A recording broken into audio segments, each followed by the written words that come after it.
بسم اللہ الرحمن الرحیم۔ السلام علیکم ورحمۃ اللہ وبرکاتہ۔ کیسے ہیں سامعین؟ امید ہے ایمان اور صحت کی بہترین حالت میں ہوں گے۔ سامعین، واقعہ کربلا کا چوتھا حصہ آپ کے ساتھ شیئر کر رہی ہوں۔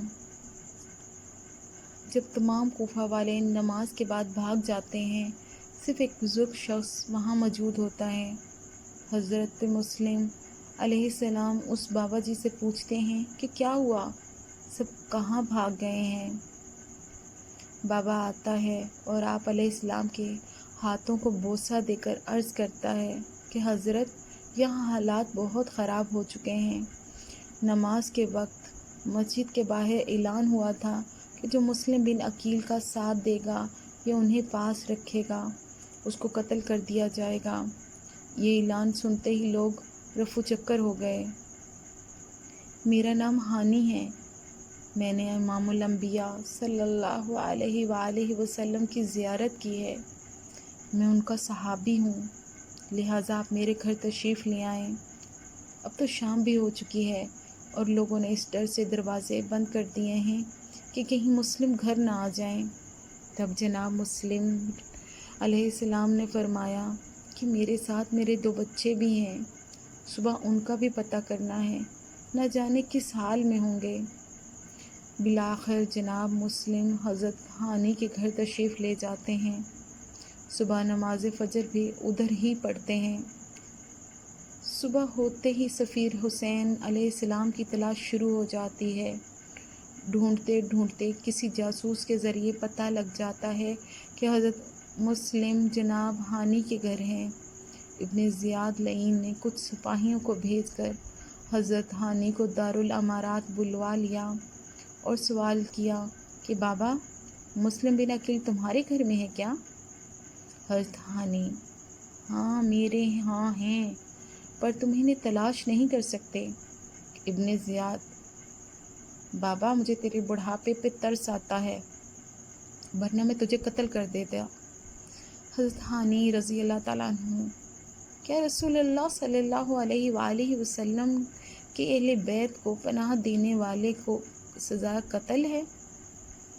ابن زیاد طیش میں: بوڑھے مسئلے مت کرو، میں نے تمہیں معاف کر دیا ہے، اس لیے جاؤ اور مسلم کو ساتھ لے کر آؤ۔ حضرت ہانی رضی اللہ تعالیٰ عنہ: میں ہرگز ایسا نہیں کروں گا، میں نے ان کو پناہ دے رکھی ہے۔ ابن زیاد طیش میں آ کر حضرت ہانی پہ تشدد کرتا ہے، مگر حضرت ہانی بالکل بھی نہیں بتاتے۔ حضرت ہانی کو گرفتار کر لیا جاتا ہے اور ابن زیاد خود حضرت مسلم کی تلاش شروع کر دیتا ہے۔ ادھر شہر میں افواہ پھیلا دی جاتی ہے کہ حضرت ہانی کو قتل کر دیا گیا ہے۔ اس افواہ نے کوفیوں میں ایک عارضی جوش پیدا کر دیا۔ جب جناب مسلم وفات سنتے ہیں تو آپ علیہ السلام بھی باہر تشریف لے آتے ہیں اور فرماتے ہیں کہ ہم اپنے محسن کا بدلہ ضرور لیں گے، چاہے تم لوگ ہمارا ساتھ دو یا نہ دو۔ خدا جانے سب لوگ کیسے جلدی سے اکٹھے ہو جاتے ہیں اور دارالامارات کے باہر احتجاج اور نعرے بازی کرتے ہیں کہ ابن زیاد، تم نے رسول اللہ صلی اللہ علیہ وآلہ وسلم کے صحابی کو شہید کیا ہے، ہم تمہارے گورنر ہاؤس کی اینٹ سے اینٹ بجا دیں گے۔ ابن زیاد نے صورتحال کو بھانپ لیا اور اس نے چند افراد کو ان لوگوں کے پاس بھیجا۔ وہ کوفہ کے چند سرداروں کو مل کر کہنے لگے کہ اب عجیب لوگ ہو، خام خواہ ذرا سی بات پہ مشتعل ہو گئے ہو۔ حضرت ہانی کو ہرگز قتل نہیں کیا گیا، وہ آرام سے اوپر بیٹھے ہیں۔ ہاں اتنی بات ہے کہ ابن زیاد نے غصے میں ان کو چھڑی ماری تھی، مگر ہم کو ابن زیاد کو اس کا بڑا دکھ ہے، لہٰذا ابن زیاد نے ان سے معافی مانگ لی ہے۔ آپ ایسا کرو کہ چند آدمیوں کو اوپر بھیج دو تاکہ وہ حضرت ہانی کو دیکھ لیں، لہٰذا اس معاملے کو ختم کرو۔ ہم کیوں اپنے بچے یتیم اور اپنی عورتیں بیوہ کرنے پر تلے ہیں؟ چنانچہ چند آدمی گئے اور انہوں نے لوگوں کو آ کر بتایا کہ حضرت ہانی زندہ ہیں، گھبرانے کی کوئی بات نہیں، یہ صرف افواہ تھی۔ چند ہی لمحوں میں مجمع منتشر ہو گیا اور حضرت مسلم پھر تنہا رہ گئے۔ حضرت مسلم نے جب کوفیوں کی حالت دیکھی تو نہایت مضطرب ہوئے، لہٰذا انہوں نے حضرت ہانی کا گھر چھوڑ دیا تاکہ وہ رہا ہو جائیں۔ جناب مسلم بچوں کے حوالے سے نہایت پریشان ہوتے ہیں کیونکہ کوئی ایسا شخص نہیں مل رہا تھا جس سے بچوں کے متعلق پوچھا جائے۔ آخر کار فیصلہ کرتے ہیں کہ صبح ہر حال میں کوفہ چھوڑ دیا جائے گا۔ آپ جناب ہانی کے گھر سے نکل کر سپاہیوں کی نظروں سے بچتے بچاتے گلیوں کے موڑ کاٹ رہے ہوتے ہیں کہ ایک دروازہ کھلا ہوا نظر آتا ہے۔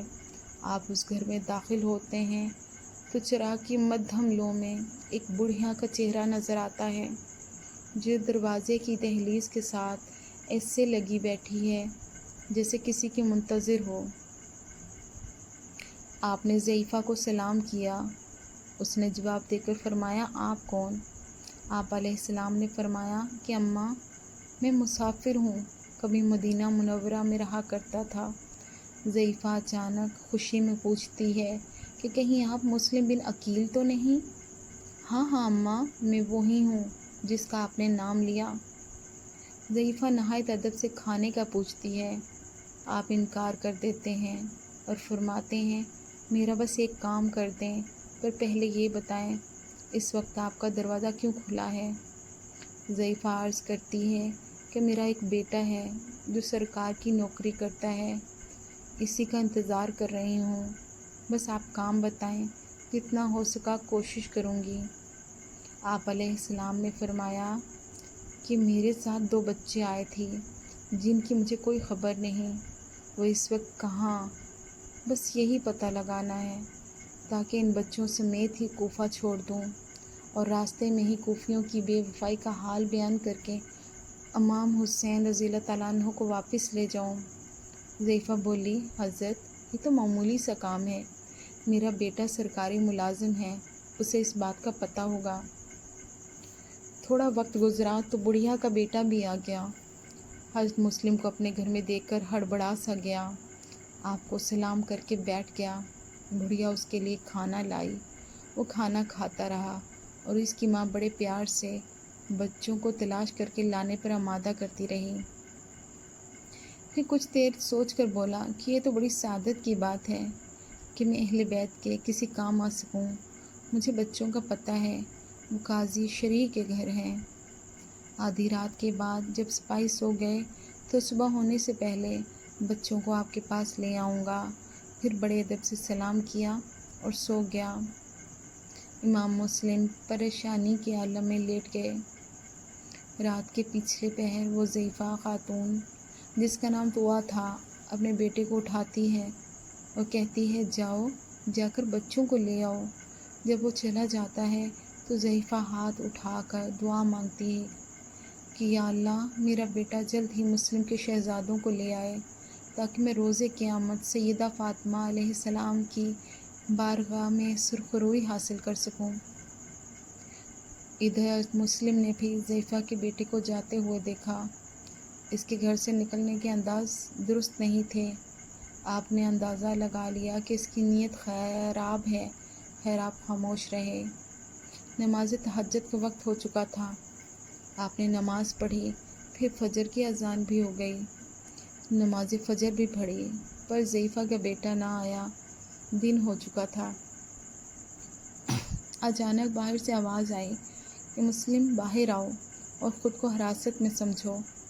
آپ نے دروازے کے باہر دیکھا تو کوفی فوجی کے سینکڑوں سپاہی باہر کھڑے تھے۔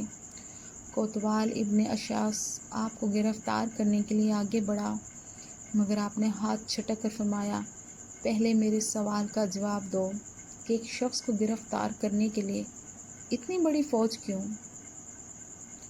اشعث بولا کہ کہیں یہ نہ ہو کہ کوفہ والے پھر نہ آپ کی حمایت میں کھڑے ہو جائیں۔ آپ نے فرمایا کہ مقابلہ تو ہو کر رہے گا، تم ہی تھے نا جس نے امام حسین کو خطوط بھیجے تھے؟ اس نے کہا کہ ہاں، پر میں حالات دیکھ کر بدل گیا، سارے کوفہ والے ایسے ہی ہیں، لہٰذا بہتر یہی ہوگا کہ آپ گرفتاری دے دیں۔ اب کوئی بھی آپ کی حمایت نہیں کرے گا کیونکہ ہانی بھی قتل کر دیے گئے ہیں۔ ابن زیاد نے سے بہت دفعہ آپ کے متعلق پوچھا، انہوں نے نہیں بتایا تو آخرکار ان کا سر تن سے جدا کر دیا گیا۔ امام مسلم کو حضرت ہانی کی شہادت کا بڑا دکھ ہوا۔ تب آپ نے کوتوال کو فرمایا کہ اب مقابلہ لازمی ہوگا، تمہارا